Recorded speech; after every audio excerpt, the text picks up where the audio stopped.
এত লম্বা সিরিয়াল দেখে অবাক হওয়ার কিচ্ছু নাই, কারণ ভাই আমরা বাঙালিরা যেখানেই যাই না কেন সেখানেই সিরিয়াল ধরতে হয়, কারণ হচ্ছে আমরা বাঙালি। তো সকাল সকাল বাইর হয়ে গেলাম ব্যাংক কার্ড বানানোর জন্য। কষ্টের কথা কি কইমুরে ভাই, এই ব্যাংকের মধ্যে 1 ঘন্টা দাঁড়ানোর পর জানতে পারলাম এই ব্যাংকের মধ্যে ব্যাংক কার্ড বানানো হয় না। আমার মতো এরকম বাঙালি পাকিস্তানি অনেকেই দাঁড়িয়েছিল। যাই হোক, কিছু করার নাই, আমাদেরকে যেতে হবে অনেক দূরে অন্য একটা ব্যাংকের মধ্যে। তো রাস্তায় দাঁড়িয়েছিলাম, আমাদের পাকিস্তানি কিছু ভাইয়ার আমাকে সাথে করে নিয়ে গেল। যাওয়ার পরে দেখলাম বাইরে ভাই এত পরিমাণে সিরিয়াল, কমপক্ষে 300 থেকে 400 মানুষ এখানের মধ্যে অবস্থান করতেছে। কিন্তু আমি সিরিয়ালের মধ্যে দাঁড়াইলাম না, কারণ সিরিয়ালের মধ্যে যদি দাঁড়াই তাহলে এই সিরিয়াল শেষ হতে হতে কমপক্ষে 1 সপ্তাহ চলে যাবে। সবাই একজনের পেছনে অন্যজন দাঁড়িয়ে আছে, আর আমি অপেক্ষা করতেছি সিকিউরিটি গার্ডের জন্য। সিকিউরিটি গার্ডের জন্য অপেক্ষা করতেছিলাম, কারণ হচ্ছে আমি সিরিয়াল ধরবো না, সিরিয়াল না ধরেই ভিতরে ঢুকে যাব।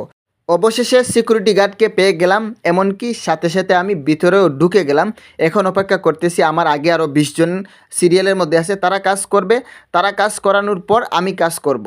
সবচেয়ে কষ্টের বিষয় হচ্ছে ওরা খুব স্লো কাজ করে, খুব বিরক্ত লাগতেছিল। যাই হোক বাইরে ভাই 4টা ঘন্টা বসে থাকার পর অবশেষে আমার কাজটা সম্পূর্ণ হলো। সকাল থেকে কিচ্ছু খাই নাই, ফজরের নামাজের পরপরই চলে আসছিলাম, যার কারণে কিছু খাওয়া হয় নাই। এর মধ্যখানে ভিতরের মধ্যে 3-4 ঘন্টা চলে গেছে, প্রায় 4 ঘন্টার উপরে চলে গেছে।